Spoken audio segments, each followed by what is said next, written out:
Okay, so we're back for day two of this new season. I forgot to record my first set, so this is my second set of the day.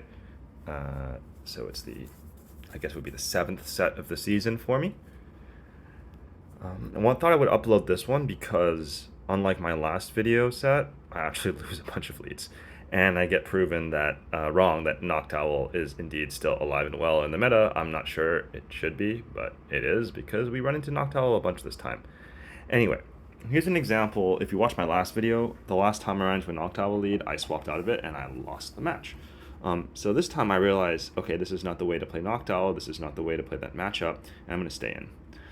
This guy switches to Lantern and catches a Thunderbolt on it, which is an interesting thought. At first, I'm like, maybe I should swap out because, well, when your opponent gives you the first free swap, usually swapping again can extend that advantage.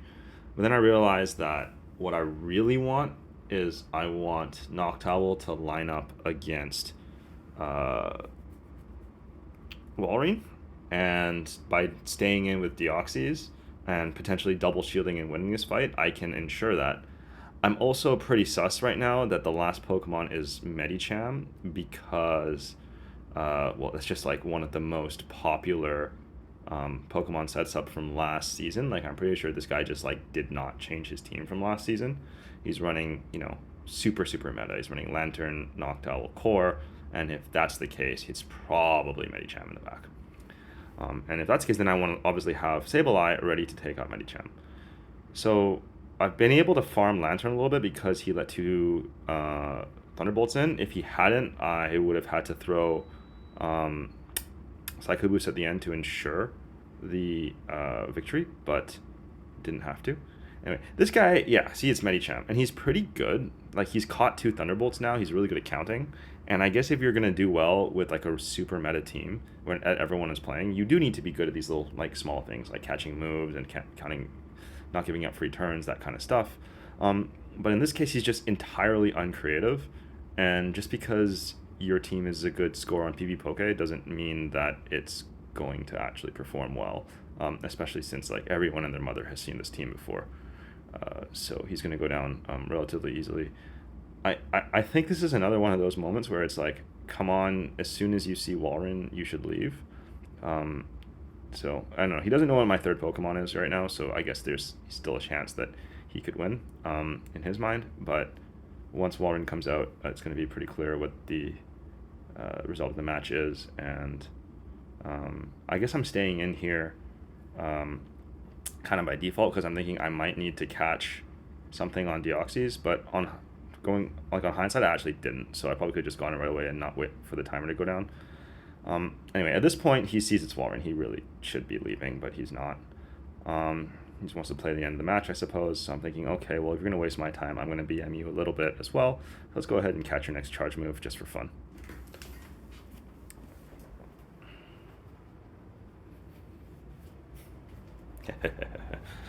So I guess he's probably kind of raging right now. So that's the end of the first match. Second day, I have been, doing a pretty good winning record here, but the season's still young, so ratings haven't settled, and you're still going to get a lot of these like lopsided matches. So I'll probably, after today, maybe take a break from posting unless there's a lot of interest in me continuing to do the early season stuff, and then I'll come back when ranks are revealed and we can get some more matches that are a little more even. Okay, so here's more of a neutral lead, and because this team is so safe, I'm going to do the thing that gives me the most value for energy, which is throw Psycho Boost and leave. One of the main reasons why I love Deoxys in the front and why I love him way more than Medicham. His ability to do this and then like immediately swap. So I'm coming into Sableye, and this is again another learning from yesterday. I did not know before yesterday that Quagsire can run Stone Edge because he's so spicy in previous seasons that nobody used him. And so this time I'm going to be like, okay, I respect that he has a more powerful charge move than Mud Bomb, even after the buff. So I'm going to need to potentially shield, otherwise I could die. I think here he baits me with Mud Bomb, which is not great. But after, and I'm kind of going, oh crap, wasn't a Stone Edge. And then now he has another one, and I'm going like, okay, this is definitely a Stone Edge because that's his win condition in this match. So I've got to shield it. Again, just a learning from yesterday that don't forget that you have Stone Edge. This one's weird. Like he brings his A/ back in, loses. He just hands me the switch advantage back. So I guess like again, just like low rank play, people are not really thinking straight. And he also knows that Deoxy's defense was in the front, so he's definitely going to get counter swapped. Bit of a rookie move here on my opponent's part. He's going to get taken out just by counters. And at this point, he basically has no win conditions left. Like even though he hasn't seen my last Pokemon, I'm full of energy on Deoxys. I have something available to catch, and even though Medicham does beat Walrein, like I have enough overall bulk to just kind of clean this matchup. I don't have any shields left. He has one shield, so potentially there's some shenanigans he can pull maybe to effectively win this fight, but I'm not overly concerned. The other great thing about Deoxys is that Medicham is really popular because Medicham is the Pokemon that uses counter that beats the other Pokemon that use counter, like namely Scrafty and Obstagoon, as well as all of the pure fighters like Sirfetch'd. And Deoxys is the Pokemon that beats Medicham, so you're the one who beats the others. Great position to be in. Really think Medicham is overrated, especially in the current meta, now that flyers are so much more rare and there's so many other sources of ice damage. Here's one where he's going to come in and try and catch the Icicle Spear, and I just obviously don't take the bait. I don't throw it. It's very obvious because his only win condition left is if he catches Icicle Spear, so I definitely know he's going to try it. So I just get to like chill and get through. I'm actually not even sure he would have won if he successfully caught Icicle Spear. I think the only way that could have been the case is if Medicham is running Dynamic Punch. I don't think he revealed a second charge move, so I suppose it's possible, but we were pretty unlikely. All right. So that's 2 in a row on the 7th set of the season. Okay. Deoxys against Medicham. And this is what I was just talking about in the last match. Great position to be in, which is like you were the one who beats the others. But you'll notice here right away that this guy's Medicham is underleveled. He's only 1419 CP, so I'm like very, very comfortable in this matchup. I should win it without too much difficulty.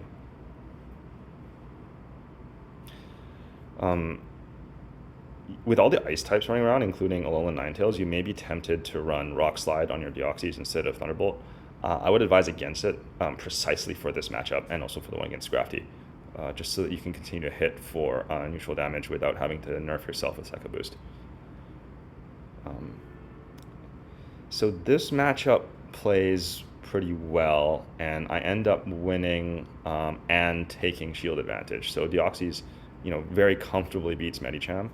You're probably thinking it's so comfortable because this Medicham is underleveled. You'll see later in the set that it works against properly leveled Medichams as well. Also, this guy threw a Psychic, which is questionable. Even if he had gone straight Ice Punch, the difference is only like a couple of counters worth of health.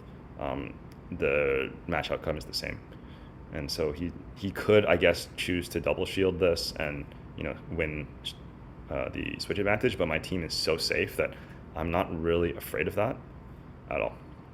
All right, so win that lead matchup and also take a shield. I'm really, really far ahead now.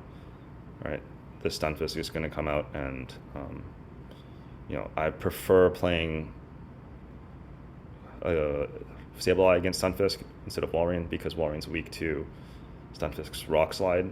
Although in this position, chances are I could have won more cleanly because I had the shield advantage and I could have landed an Earthquake. That being said, because I saw Medicham in the front and now I see Stunfisk, I'm guessing a flyer in the back. And more importantly, I'm guessing something that Sableye is not necessarily that good against, because the thing that Sableye was there to take out already died to Deoxys. So it's better for me to use Sableye here against Stunfisk instead of bringing out Walrein.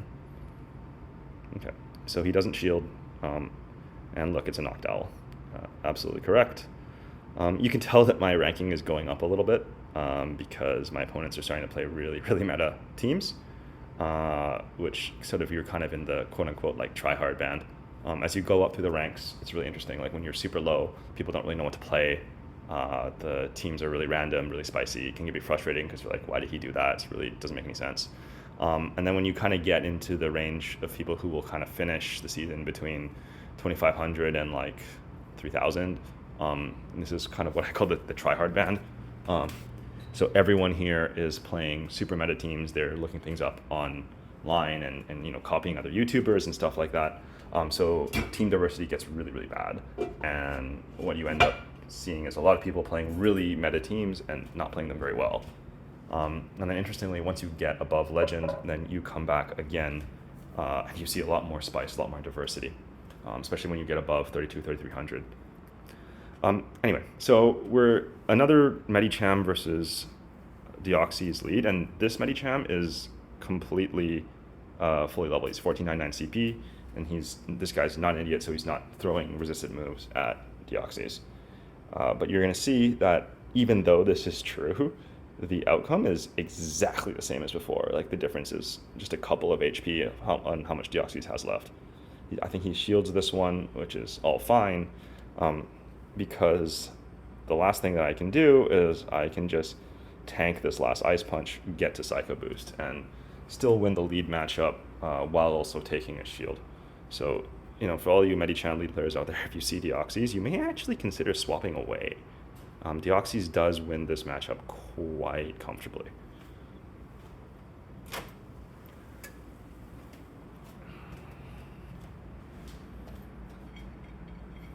All right, finishing me off with Lantern. Okay, I'm going, all right, I've seen this team before. In fact, I just saw it 2 matches ago. Y'all need to get a little more creative with the teams here. Because now I'm like, there's Medicham, there's Lantern, who is the meta trifecta here. It's definitely Noctowl. And if it's not Noctowl, then it's probably Altaria. So I'm going to save Walrein in the back for that.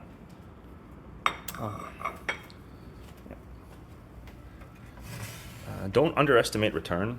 Return is a nuke, obviously, and it did get shielded there, but it doesn't really matter because it has such great DPE. And Shadow Claw is such a great fast move. So just like chucking returns here is amazing. There's no need to sort of make yourself all stressed up trying to bait with foul play and whatnot. Anyway, so he tries to catch return. He was off by 1 turn, so I didn't fall for it. Walrein comes out. At this point, he should be leaving. He has no win conditions left. I'm kind of on autoplay right now. Like he can't swap, so I literally can just throw Icicle Spear as soon as it comes out. Sometimes I wonder if people realize that they have no win condition and that's why they stay in, or if it's just like the never give up kind of mentality that you want to play out the rest of the match. Anyhow, I thought about finishing him off with just Powdered Snow and then going for an Earthquake as soon as Lantern came in, but then I realized there's like absolutely no reason for that. I've won the match no matter what because I have a return saved up on Sableye. He realizes that as well, so he just lets me get to Earthquake and finish him off. But at the same time, like if you were going to do that, why don't you just forfeit?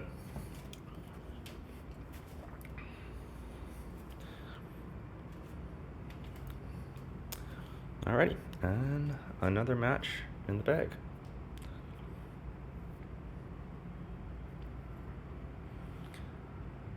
I know a lot of other players like to mess around early on. I don't know. I feel like I don't like playing meme teams. I don't like just doing random things even early in the season when it doesn't really matter. I feel like you kind of owe it to your opponents to try hard. And if you're memeing around, it's almost kind of disrespectful. I guess that's like taking the game a little too seriously, but I just have more fun doing this. Anyway, so continuing with the theme from yesterday, we have another Alolan Sandslash lead and another lead win for Deoxys. So Deoxys is going to throw a Thunderbolt at this Azumarill, and then I'm going to swap out. The reason I do this is because Azumarill is obviously pretty good against the rest of my team, and you can see my opponent lags there a little bit, which kind of makes this match even a little bit too free. But when your opponent swaps, and you beat the lead Pokemon really, really hard, it's usually advisable to throw a charge move before swapping out, just so you can help your counter swap win that matchup. Because even though your lead might then be a little bit weaker if you can maintain the alignment, it can still win because the lead win was by such a great margin. In this case, with Sandslash being double weak to counter, there's like almost like nothing. Like Deoxys has like basically nothing to fear from Sandslash. Out comes Chestnut. Questionable judgment, given he knows I have Icicle Spear. He probably should have sent out A-Slash. Again, early season players. Love it. Gotta love it. And now I'm on autopilot, because as long as I spend shields against Chestnut and win, I know that Deoxys is going to win this matchup against Alolan Sandslash very, very comfortably. So again, if I'm my opponent right now, like, there's absolutely no reason to keep playing this match. You have no win conditions. And you've already seen all three of my Pokemon, so there's no reason again for you to stay in. But hey, why not? If you want to play Never Give Up, play every match to the end, that's fine with me. So, I mean, I shield this here. I actually probably don't need to. Like, I probably could have tanked the Ice Punch. But it doesn't matter. Like, why stress myself out? The game's over. I get to 2 Psycho Boosts. I throw them. He shields the first one. Second one lands. And then Sableye will come in and finish off. And I'm pretty sure that you should be able to see this at this point, that there are no win conditions left, unless he maybe forgot like how healthy my Sableye is. Yeah, so I can't swap yet, so I'm gonna get taken out. That's okay.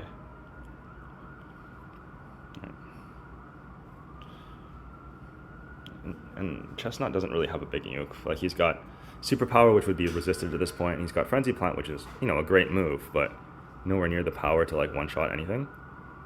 And even if he had another charge move there, I would have won CMP tie, so I would have gone first. This match was over several turns ago.